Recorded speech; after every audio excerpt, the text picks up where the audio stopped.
जी नाज़रीन, डॉक्टर ताहा नज़ीर आपको अपने प्लेटफॉर्म पे खुशामदीद कहते हैं। आज हम रशिया से दोस्ती के हवाले से या उसके डिप्लोमेटिक रिलेशनशिप इस्टेब्लिश करने के हवाले से या रशिया से बिज़नेस और मईशत के या बरामद और दरामद के हवाले से जब हम बात करते हैं तो वो कौन से ऐसे कंपोनेंट्स हैं, कौन से ऐसे अनासर हैं जो उसमें हर्डल पैदा करते हैं। तो इस बात पे बात करने से पहले मैं आपको ये अगर बताऊं कि आज़ादी अल्लाह की बहुत बड़ी नेमत है, और शायद इससे भी बड़ी नेमत ये है कि कोई कौम या कोई फ़र्द या कोई शख्स जो है वो अपनी आज़ादी को समझ जाए, समझ के आज़ाद और ख़ुद मुख्तार फ़ैसले करना शुरू हो जाए। ये आज़ादी से भी बड़ी नेमत है। हम जब भी कोशिश करते हैं कि हमारे रशिया के साथ डिप्लोमेटिक रिलेशनशिप इस्टेब्लिश हों, हम उससे बिज़नेस की बात करें, एक्सपोर्ट इंपोर्ट की बात करें, तो कई सारे ऐसे कंपोनेंट्स, कई सारे ऐसे फैक्टर्स और एलिमेंट्स एक्टिव हो जाते हैं जो इस कनेक्शन को, इस सोच को, इस फ़िक्र को तोड़ देते हैं। हमने देखा कि हमारे पहले वज़ीर-ए-आज़म लियाक़त अली ख़ान साहब जब रशिया का दौरा करके आए तो उनको शहीद कर दिया गया। फिर हमने जनाब ज़ुल्फ़िकार अली भुट्टो साहब को देखा कि उन्होंने जब आज़ाद ख़ारजा पॉलिसी बनाने की कोशिश की, पाकिस्तान को, पाकिस्तानी कौम को हकीकी आज़ादी देने की बात की, तो उनने ये थ्रेट किया कि we shall make you a horrible example, हम तुम्हें पूरी दुनिया के लिए एक बदतरीन मिसाल बना देंगे। तो उन्होंने ऐसा किया भी। उसके बाद हम देखते हैं हमारे पास अभी ज़्यादा दूर ना जाएं, इसी साल की बात है कि इमरान खान साहब जब रशिया को दौरा करके आए तो उसके फ़ौरी बाद अनलकीली उनकी यूक्रेन के साथ जंग भी शुरू हो गई। फिर साइफ़र आ गया और फिर रजीम चेंज का पैगाम भी आ गया और रजीम चेंज हो भी गया।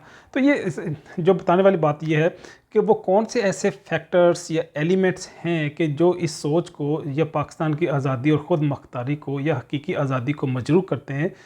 उस एलिमेंट्स की या उन अनासर की आइडेंटिफिकेशन के हवाले से, उनकी शनाख्त और पहचान के हवाले से हम बात करने की कोशिश करेंगे। वो कौन से लोग हैं जो हमें हकीकी आज़ादी से हमकिनार नहीं होने देते। ये वही लोग हैं जिन्होंने हमें आज़ादी तो दी लेकिन हमें हकीकी आज़ादी आज तक नहीं दी।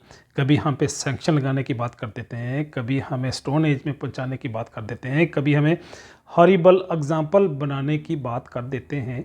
तो इन धमकियों की वजह से अभी तक हमारी कौम हकीकी आज़ादी से हमकिनार नहीं हुई। तो ये क्यों नहीं हुई, वो कौन से लोग हैं जो इसमें हर्डल पैदा करते हैं।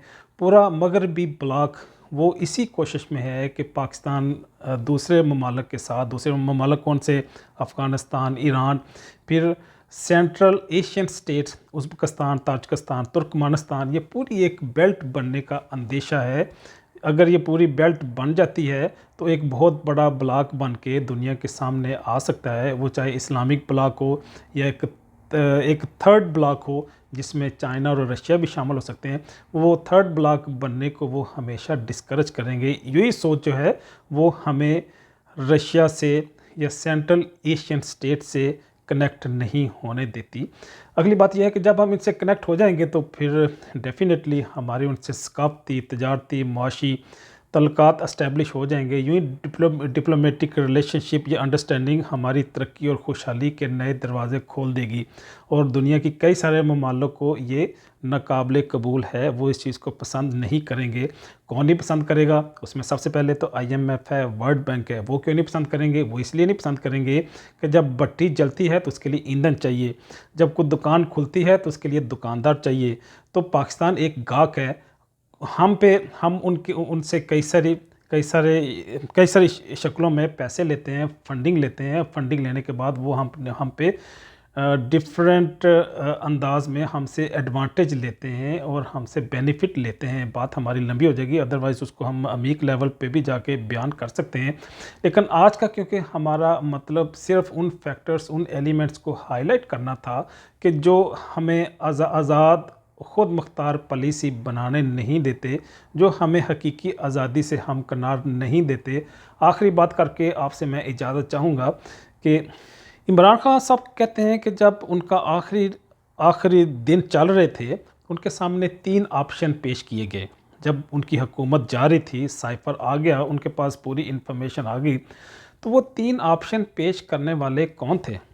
हुकूमत तो इमरान खान के पास थी, इमरान खान साहब के पास थी, तो उनको 3 ऑप्शन पेश करने वाली वो कौन सी हुकूमत थी? इसका मतलब है हुकूमत के पैरेलल भी एक हुकूमत है कि जो हुकूमतों को बनाती और गिराती है।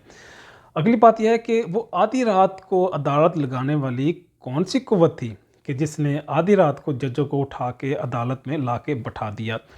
इससे अगली बात यह है कि इमरान खान साहब ये कहते हैं कि जब साइफ़र आया, जब पैगाम आया, तो वज़ीर-ए-आज़म तो इमरान खान थे, तो वो साइफ़र किसको दे रहे हैं, किसको कह रहे हैं कि इमरान खान को हटाओ? तो फिर ठीक, अगर इमरान खान ही आपका वज़ीर-ए-आज़म रहेगा तो फिर आपको इसके नताइज भुगतना पड़ेंगे। तो इसका मतलब है पाकिस्तान के अंदर हुकूमत के साथ एक और हुकूमत भी है, इक़्तिदार के साथ एक और इक़्तिदार भी है, जो पाकिस्तान को रेगुलेट भी करते हैं, कंट्रोल भी करते हैं।